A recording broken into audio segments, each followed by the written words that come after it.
Before we get into no-dig gardening, some of you out there might be asking, why bother gardening in the first place? I think a garden can provide you with a better quality of life, both physically and mentally.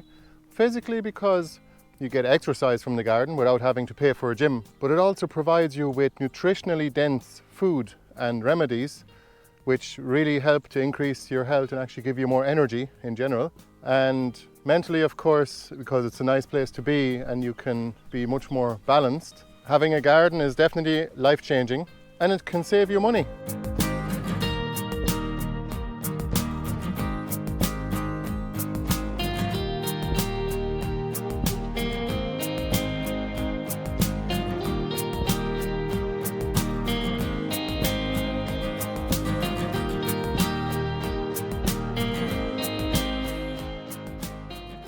How are you doing? This is Martin from Gardens for Life. This is going to be a quick introduction into no-dig gardening as part of our online no-dig gardening course, and it's going to be as brief as it possibly can be because we're going into great detail on our other videos, which are also available for free on our YouTube channel and on our website. But in our course we're basically structuring all of that information and going into even more detail, just for those of you who are really interested in learning more about it. Well, no-dig garden, or our version of no-dig gardening, is basically a way of working with nature rather than against it by mulching the garden beds from the top rather than incorporating the organic matter in with the soil. And that has many advantages, and it is suitable for beginners and advanced alike. And the best thing about it is a no-dig garden can be started any time of year, or you can adapt your conventional garden to a no-dig garden any time of year too.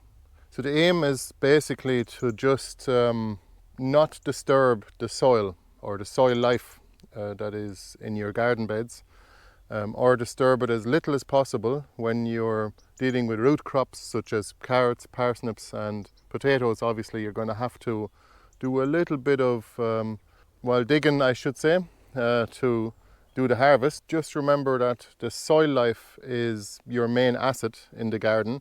The soil life is what breaks down the larger molecules of nutrients into smaller ones that are absorbable by the plants or usable, and that way your plants can grow healthily and you'll have very few or little pest outbreaks in your garden as well. So that's one of the advantages, that you have more biodiversity, and that means less pests in your garden, but also you have soil structure and you're keeping the existing soil structure that's already in place that took hundreds and thousands of years to build, in terms of the wormholes, for example, and all of the holes that were made by taprooted plants that are a bit like an elevator shaft, and once the plant is gone, the soil life can actually use those holes to their advantage, and the plants can actually use them also to get into the soil deeper and quicker to reach nutrients buried lower down.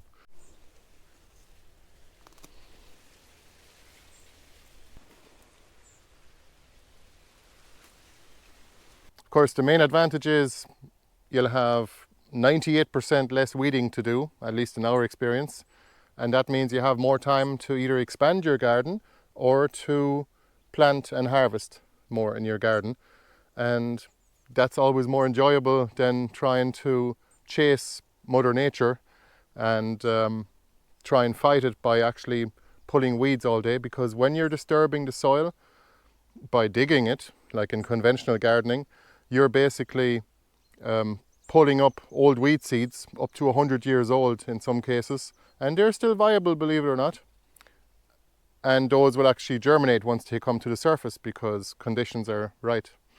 So don't dig, keep those old weed seeds down below, well under the surface, and just mulch the top.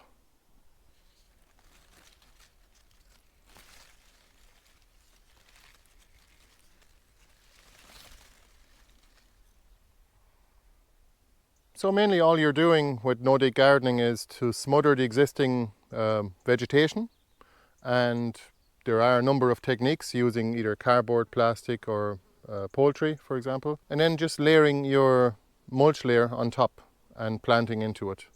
There's also other techniques that can be used on top of that to maintain it very easily by using canopy gardening, which gives the weeds, seeds that are blown in by the wind, even less of a chance to germinate. But we'll get into that later. Before we knew about no-dig gardening, we had been doing the old conventional backbreaking type of gardening.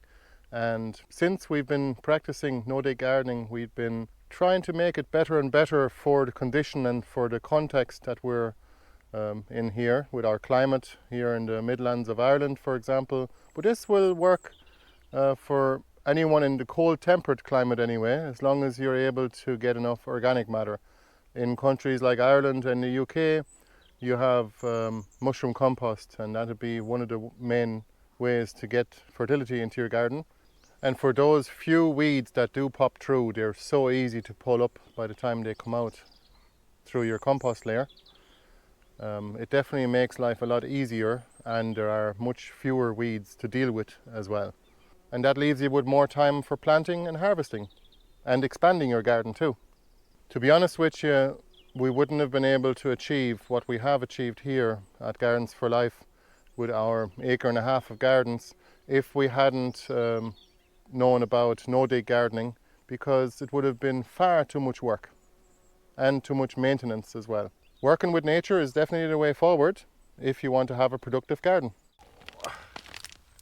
Whoa, look at that. Amazing.